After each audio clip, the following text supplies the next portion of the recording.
Bismillahirrahmanirrahim. Assalamu alaikum to you all, my dear students. Here is Sabah Akhtar, Master Trainer and Lecturer of Biology.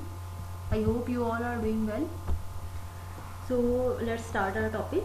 Today we are going to study our last topic of the chapter 17 Biotechnology, which is single cell protein. And after this chapter, inshallah, I will make lecture on inheritance.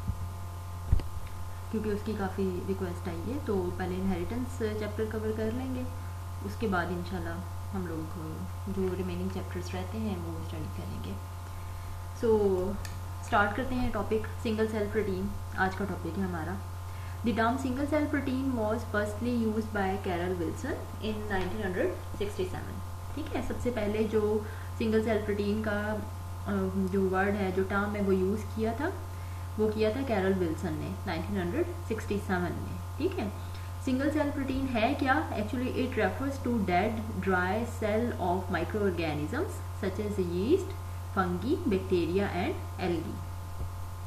Single cell protein क्या है? देखिए, हमने genetic engineering वाला जो पिछला वाला topic था उसमें हमने पढ़ा था कि हम क्या करते हैं, माइक्रो ऑर्गेनिज्म की ट्रांसफॉर्मेशन करते हैं। कैसे ट्रांसफॉर्मेशन करते हैं? हम जेनेटिकली मॉडिफाइड करते हैं माइक्रो ऑर्गेनिज्म को bye inserting the desired gene of interest in its genome, और हम इंसुलिन प्रोडक्शन कर सकते हैं। इसी तरीके से हम सिंगल सेल प्रोटीन की प्रोडक्शन भी कर सकते हैं। और फिर उसमें क्या होता है, हम सिंगल सेल प्रोटीन क्या है? Single cell protein refers to the protein content extracted from pure और mixed culture of algae, yeast और फंगी एंड बैक्टीरिया और बैक्टीरिया एज वेल। ठीक है ना। और इसकी प्रोडक्शन के लिए हमें क्या करना होता है? हमें माइक्रो ऑर्गेनिज्म को फर्मेंटर में ग्रो करना होता है। ठीक है, these micro organism grow on various carbon sources for their protein content. ये जो माइक्रो ऑर्गेनिज्म होते हैं ये डिफरेंट कार्बन सोर्सेज पर ग्रो करते हैं। हम जब उसको सबस्ट्रेट प्रोवाइड करते हैं तो डिफरेंट तरह का सबस्ट्रेट होता है जिस पर वो ग्रो करते हैं, और फिर हमें जो डिजायर्ड प्रोटीन है, जो प्रोटीन कंटेंट है, वो हमें मिलता है। ठीक है, अब देखें, for the production of single cell protein micro organisms are grown in fermenters. ये भी हमने पिछले लेक्चर्स में पढ़ा था कि हम फर्मेंटर्स को यूज़ करते हैं बल्क क्वांटिटी में, ह्यूज क्वांटिटी में इन सिंगल सेल प्रोटीन या इंसुलिन, इनकी प्रोडक्शन के लिए ना माइक्रो ऑर्गेनिज्म को हम यूज़ करते हैं, इन फर्मेंटर्स में डालते हैं, इंसर्ट करते हैं। उसके बाद हम सूटेबल पीएच या आप कह सकते हैं suitable environment with optimum pH, optimum temperature और सबस्ट्रेट कंसंट्रेशन, ये सब हम मेंटेन करते हैं। These micro organism utilise a variety of substrate. बहुत डिफरेंट तरह के सबस्ट्रेट ये माइक्रो ऑर्गेनिजम्स यूज़ करते हैं, क्योंकि डिफरेंट तरह के माइक्रो ऑर्गेनिजम्स ही हम यूज़ कर रहे हैं। बैक्टीरिया हो सकता है, एल्गी हो सकती है, इट कुड बी फंगी या फंजाई भी हम कहते हैं, या फिर यीस्ट भी हो सकता है। तो डेफिनेटली सबस्ट्रेट भी डिफरेंट तरह का होगा, जैसे कि एग्रीकल्चरल वेस्ट होती हैं, इंडस्ट्रियल वेस्ट होती हैं, नेचुरल वेस्ट होती हैं, या नेचुरल गैस जैसे कि मीथेन है। तो माइक्रो ऑर्गेनिज्म इन वेस्ट को एज अ सबस्ट्रेट यूज़ करते हैं और फिर ये ग्रो करते हैं, और रैपिडली ये ग्रो करते हैं। जैसे जैसे ये ग्रो करते हैं तो हमें हाई यील्ड मिलती है इन प्रोटीन्स की। ठीक है, जैसे हमने पिछले लेक्चर में पढ़ा था कि किस तरह से बैक्टीरिया मल्टीप्लाई हो रहा था और हमें इंसुलिन मिल रही थी, उतनी ही ज़्यादा इंसुलिन की कॉपीज या उतनी ही ज़्यादा अमाउंट इंसुलिन की मिल रही थी जितनी ज़्यादा दफ़ा वो बैक्टीरिया मल्टीप्लाई हो रहा था। तो इसमें भी ऐसा ही होगा, माइक्रो ऑर्गेनिज्म जितने ज़्यादा जल्दी रैपिडली मल्टीप्लाई होंगे उतनी ही ज़्यादा क्वांटिटी में हमें प्रोटीन मिलेगी। And the protein content produced by micro organism is also known as noble protein और मिनी फूड। और ये जो प्रोटीन का कंटेंट इन माइक्रो ऑर्गेनिज्म की मल्टीप्लिकेशन के बाद हमें ये जो प्रोटीन मिलेगी, ये इस प्रोटीन को हम नोबल प्रोटीन भी कहते हैं या मिनी फूड भी कहते हैं। ठीक है, और देखिए, ओवर पॉपुलेशन हमें पता है कि पूरी वर्ल्ड में ये जो सबसे मेन प्रॉब्लम हमें फेस करना पड़ रहा है ये है ओवर पॉपुलेशन का, और उस ओवर पॉपुलेशन की वजह से फूड की शॉर्टेज हो रही है।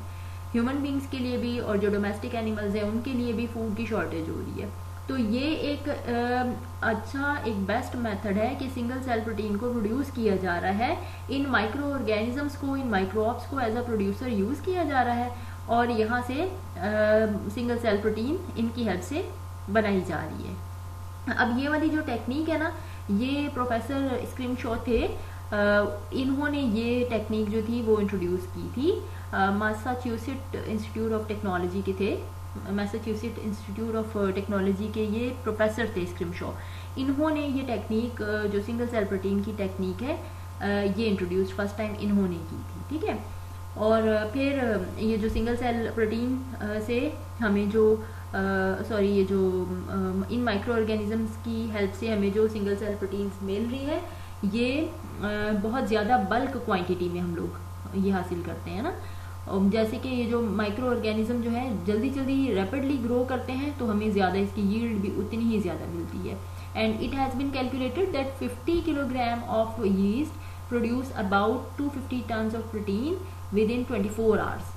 24 घंटों के अंदर अंदर 250 टन्स ऑफ प्रोटीन प्रोड्यूस करता है यीस्ट, 50 किलोग्राम ऑफ यीस्ट, ठीक है।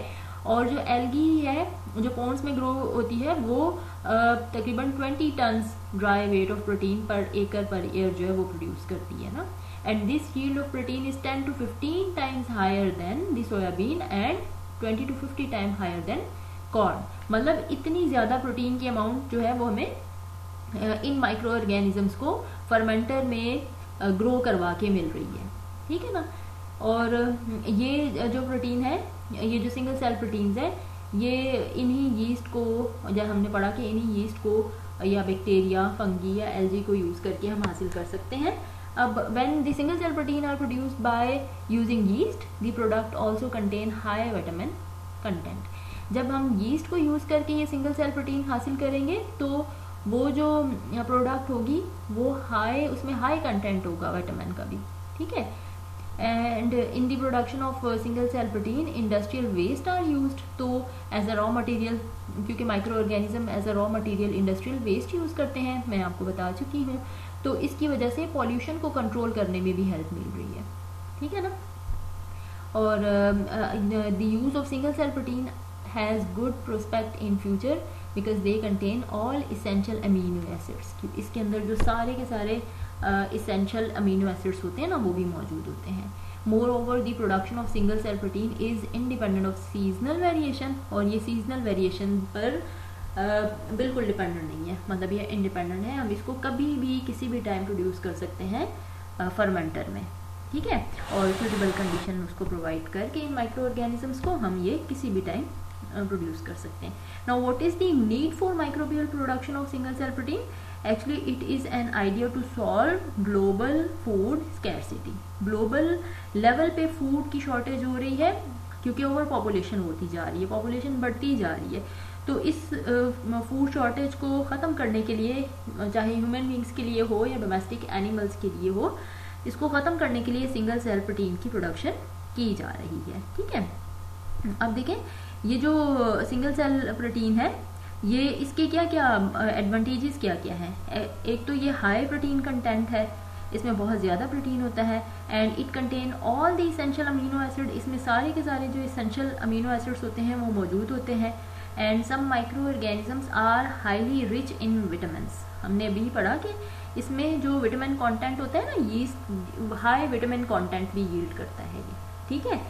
और सम स्मॉल डबलिंग टाइम होता है, मतलब जल्दी जल्दी रैपिडली ये ग्रो कर जाते हैं माइक्रो ऑर्गेनिज्म फर्मेंटर के अंदर।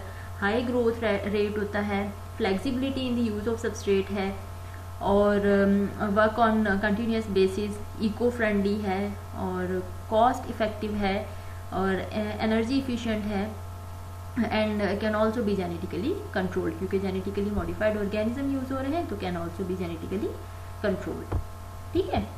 तो ये था हमारा आज का लेक्चर। इंशाल्लाह will see you in our next lecture. Take a good care of your self and your family as well. Remember me in your prayers. Thank you. अल्लाह हाफिज़।